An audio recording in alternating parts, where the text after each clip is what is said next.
with the help of a grown-up, what you're going to do is you're going to take some paint, and I'm only using my primary colors.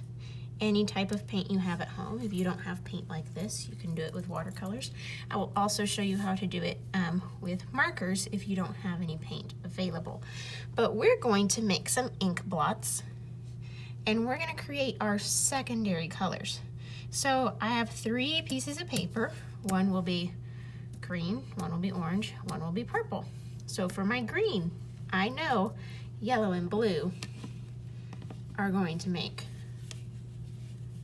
my green. So I'm going to put a dot of yellow on one side and a dot of blue on the other side. Not a lot, just a dot.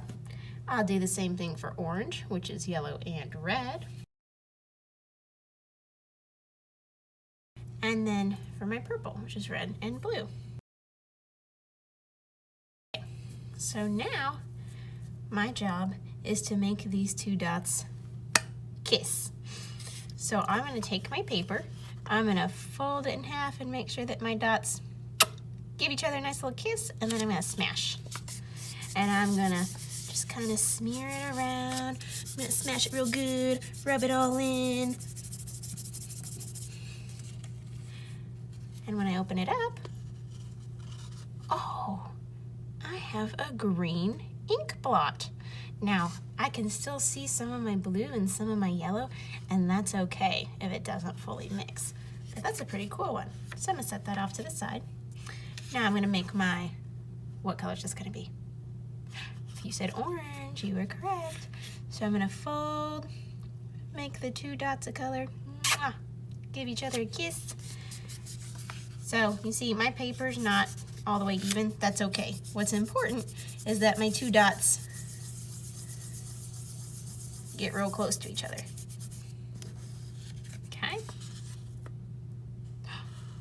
And I've made an orange ink blot.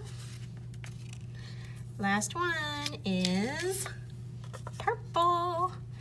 Make my 2 dots come in for a nice smooch. There they go.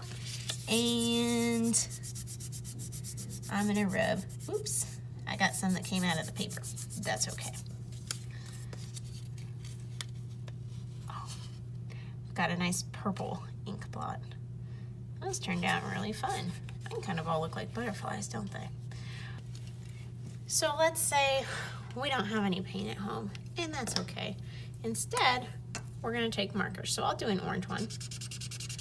So I'm gonna color a section with yellow, and then I'll color a section with red.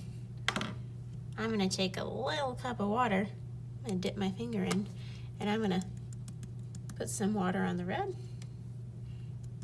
and I'm gonna put some water on the yellow. Then I'm gonna do the same thing. I paint, but I'm still gonna get some orange, and I'll have a nice little ink blot up there like that. So we can do something with this again later. I'm gonna set it there to dry. Okay, now that my ink blots have dried, I've got a picture of some bugs here because I think mine look a lot like bugs. So we're gonna make bugs out of our ink blots. So you can pull up this picture on canvas, and we're just gonna kind of turn these ink blots into bugs with a black marker. So all I need to do is I can kind of trace my outline here with my black marker, and maybe this one will be a butterfly. So I can start to add some of those bug details, like bugs have bodies or they've got antenna. Some bugs have legs. We could add eyes. So for example, I think this one kind of looks like a caterpillar. Big fuzzy guy. So I'm going to trace around and turn all of my ink blots into bugs. After I've done that, I'm going to cut them out.